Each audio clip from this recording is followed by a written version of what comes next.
Hello दोस्तों, मेरा नाम है अरुण कुमार और हम बात कर रहे थे मॉडर्न हिस्ट्री के अंतर्गत कर्नाटक राज्य की। कर्नाटक राज्य में हमने देखा था कि किस तरह से शहादत उल्ला खां कर्नाटक राज्य की स्थापना करता है। ये वो समय है, ये उस दौर की बात है जब मुगल सत्ता धीरे धीरे केंद्र में कमज़ोर होने लगी है। जो जहांगीर हैं उनकी मृत्यु हो चुकी है 1717 में। उसके बाद शहादत उल्ला खां जो हैं वो कर्नाटक राज्य की स्थापना करता है। इसी के आसपास के दौर में अवध राज्य की, हैदराबाद राज्य की और बंगाल राज्य की, जाटों की, सिखों की, अलग अलग राज्यों की भारत में उत्पत्ति होती हैं। तो उसी क्रम में हमने देखा था पिछली वीडियो में कि कर्नाटक राज्य का उदय होता है और हमने देखा था कि किस तरह कर्नाटक राज्य जो है वो अंग्रेज और फ्रांसीसियों के लिए युद्ध का मैदान बन जाता है। यहाँ पर अंग्रेजों और फ्रांसीसियों के बीच में 3 युद्ध होते हैं। उन्हीं युद्धों में से आज हम पहले युद्ध के विषय में इस वीडियो में चर्चा करेंगे। तो चलिए अपनी वीडियो को शुरू कर लेते हैं। प्रथम कर्नाटक युद्ध। प्रथम कर्नाटक युद्ध लड़ा गया था 1746 से लेकर 1748 के बीच में। 2 साल ये युद्ध चला था। तो इस युद्ध को समझने के लिए उस समय की वर्तमान स्थिति को समझना होगा। सन आप मान के चलिए 1746 1740 के आसपास का समय यह है।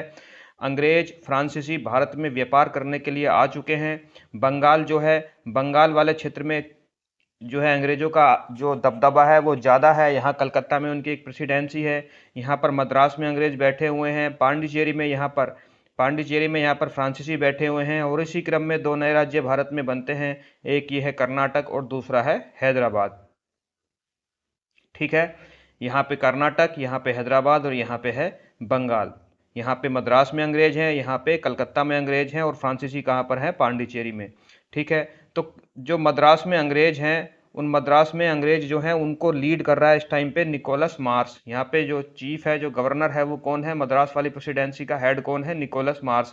उसी तरह से पांडिचेरी में जो फ्रांसीसी हैं उनको लीड कर रहा है, या उनका गवर्नर कहिए या उनका हेड कहिए, वो है डुप्ले। ठीक है, डुप्ले। और ठीक उसी समय पे क्या होता है? ऑस्ट्रिया के उत्तराधिकार को लेके, ऑस्ट्रिया क्या है? ऑस्ट्रिया एक देश है। कहाँ पर? यूरोप में। तो उस यूरोप में उत्तराधिकार को लेके किसमें? फ्रांस और ब्रिटेन में, यानी फ्रांसीसियों में और अंग्रेजों में, वहां पे मतभेद हो जाता है ऑस्ट्रिया के उत्तराधिकार को लेकर। ऑस्ट्रिया के में कौन नया राजा बनेगा?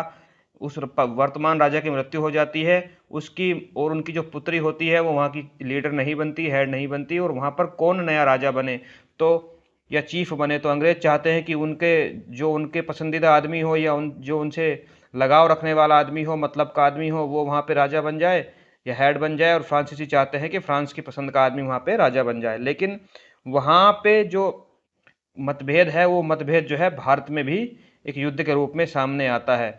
तो भारत में प्रथम कर्नाटक युद्ध जो हुआ अंग्रेजों और फ्रांसीसियों के बीच में, उसका कारण जो था वो भारत से रिलेटेड कोई कारण नहीं था। उसका कारण क्या था? ऑस्ट्रिया का उत्तराधिकार। ठीक है, ऑस्ट्रिया का उत्तराधिकार।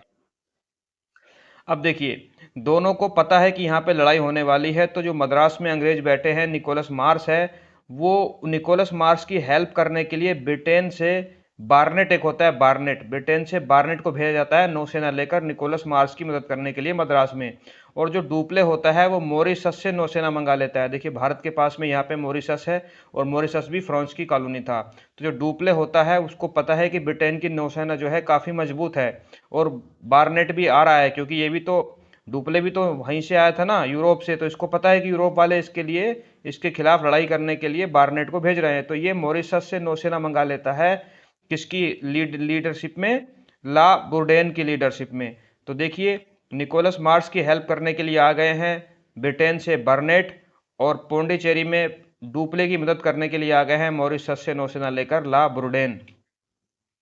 और अभी क्या है, पौंडीचेरी में जो ये है डुप्ले, ये कर्नाटक राज्य है पास में। तो कर्नाटक में उस समय जो राजा होता है या नवाब होता है, उसका नाम होता है अलबरुद्दीन। अलबरुद्दीन से जाके मिलता है और बोलता है कि आप जो है इस युद्ध में, हम दोनों के बीच में जो झड़प होगी या युद्ध होगा, जो मतभेद है, उसमें आप पार्टिसिपेट मत कीजिएगा। तो अलबरुद्दीन को जो है अपने प्रभाव में ले लेता है, अपनी सहमति बनवा लेता है अलबरुद्दीन से कि आप जो है इस युद्ध में ना तो अंग्रेजों का साथ देंगे और हमारा साथ भी नहीं देंगे, इस युद्ध में आप भाग ही मत लीजिए।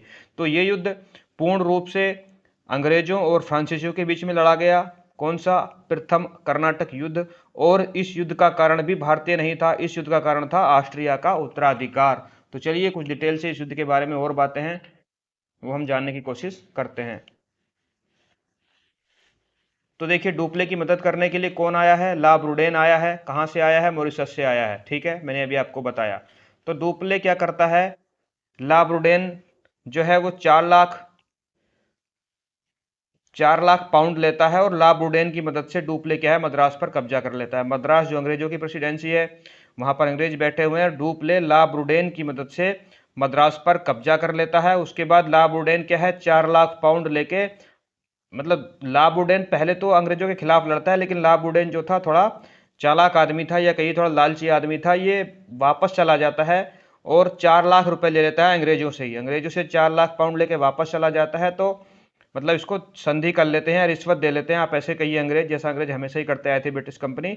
तो ब्रिटिश ईस्ट इंडिया कंपनी जो है वो ला ब्रूडेन को 4 लाख पाउंड दे देती है। ला ब्रूडेन वापस चला जाता है, क्योंकि पैसों के लालच में ही आया था ये तो, वहां से मॉरिशस से। और मद्रास पर जो कब्जा किया था डुप्ले ने, उस पर अगेन जो है ब्रिटिश का कब्जा मद्रास पर हो जाता है। अभी डुप्ले क्या करता है, अकबरुद्दीन के बारे में मैंने आपको बताया, उससे तोपे मंगाता है। उसके साथ डुप्ले क्या करता है, अकबरुद्दीन से तोपे लेता है और तोपों की मदद से मद्रास को फिर से जीत लेता है, क्योंकि अकबरुद्दीन को विश्वास में ले लिया डुप्ले ने अकबरुद्दीन को। अकबरुद्दीन कौन है, कर्नाटक का नवाब या कर्नाटक का शासक। अकबरुद्दीन को विश्वास में लिया, उससे तोपे ली, उन तोपों की मदद से क्या किया, फिर से मद्रास को जीत लिया। यानी पहले मद्रास पर डुप्ले ने कब्जा किया, फिर ब्रिटिश ने फिर मद्रास पर कब्जा कर लिया। अगेन अकबरुद्दीन यानी कर्नाटक के शासक की मदद से डुप्ले ने मद्रास पर फिर से कब्जा कर लेता है। और जो जो अकबरुद्दीन का पुत्र होता है महफूज खां, ठीक है, वो मना कर देता है मद्रास देने से, ठीक है। अभी देखिए मद्रास को जीत तो लिया, किससे जीता, मद्रास को किससे जीता, मद्रास को जीता अंग्रेजों से। किसने जीता, डुप्ले ने। किसकी मदद से, अकबरुद्दीन की मदद से। तो पुत्र बोलता है, अकबरुद्दीन का पुत्र महफूज खां बोलता है कि भाई देखो जीता तो हमने, तो मद्रास आप हमें दे दीजिए। मद्रास जो है आप जो फ्रांसीसियों को नहीं मिलेगा, ठीक है, मद्रास जो अब जो है फ्रांसीसियों को नहीं मिलेगा। इसी कारण से जो महफूज खां है और डुप्ले है, उन दोनों के बीच में युद्ध हो जाता है, जिसे कहा जाता है अडयार का युद्ध या सेंट थोने का युद्ध, ठीक है। महफूज खां और डुप्ले के बीच में युद्ध हो जाता है अडयार का युद्ध, इसे सेंट थोने का युद्ध भी कहते हैं। हमने क्या जाना, डुप्ले की मदद करने के लिए ला ब्रूडेन आता है। ला ब्रूडेन की मदद से मद्रास पर डुप्ले कब्जा कर लेता है।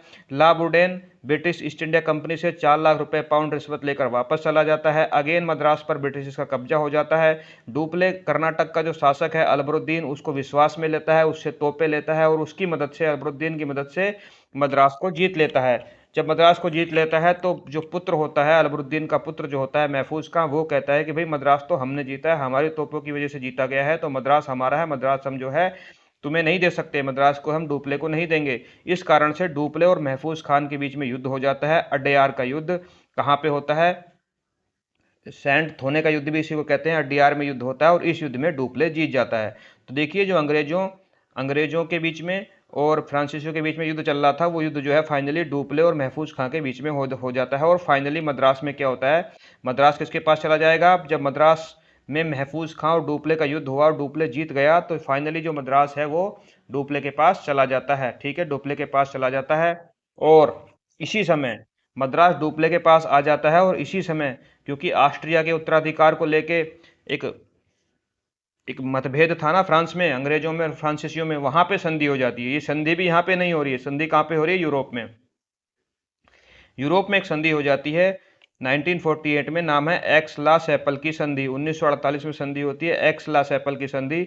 और इस एक्स ला सैपल की संधि के तहत यूरोप में डिसीजन लिया जाता है कि जो मद्रास पर डुप्ले ने कब्जा कर लिया है, वो मद्रास वापस ब्रिटिश को दे दिया जाए। तो जैसी की स्थिति थी, इतना युद्ध होने के बाद, प्रथम कर्नाटक युद्ध होने के बाद जैसी स्थिति थी, पहले भी मद्रास ब्रिटिशर्स का था और वापस मद्रास अगेन जो है ब्रिटिशर्स को मिल जाता है, तो स्थिति वैसे की वैसी ही हो जाती है। तो प्रथम कर्नाटक युद्ध का कारण जो था, हमने क्या जाना, प्रथम कर्नाटक युद्ध का कारण क्या था, भारत का कारण नहीं था, कारण था यूरोप का, कारण था ऑस्ट्रिया का उत्तराधिकार। प्रथम कर्नाटक युद्ध का नतीजा क्या निकला, तो प्रथम कर्नाटक युद्ध जो 1748 में खत्म हो गया, उसका नतीजा था एक्स ला सैपल की संधि। और एक्स ला सैपल की संधि भी यूरोप में हुई थी। और एक्स ला सैपल की संधि के तहत जो डुप्ले ने फ्रांस पर कब्जा किया था, वो वापस जो है फ्रांस को दे दिया जाता है। कौन, मद्रास। तो स्थिति वैसे की वैसे ही बन जाती है। ये था प्रथम कर्नाटक युद्ध। आज की नेक्स्ट वीडियो में, अगली वीडियो में हम जानेंगे डिटेल से द्वितीय कर्नाटक युद्ध क्यों हुआ, क्या उसके कारण भारतीय थे या यूरोप में उसके कारण थे, उसके कारण भी यूरोप में ही थे, और उस युद्ध होने के कारण कौन सी संधि हुई, और उस संधि के भारतीय शासन में या दक्षिण भारत में क्या प्रभाव पड़े। चलिए मिलते हैं मॉडर्न हिस्ट्री के अगली वीडियो में, तब तक अपना ध्यान रखें, खुश रहें और मुस्कुराते रहें।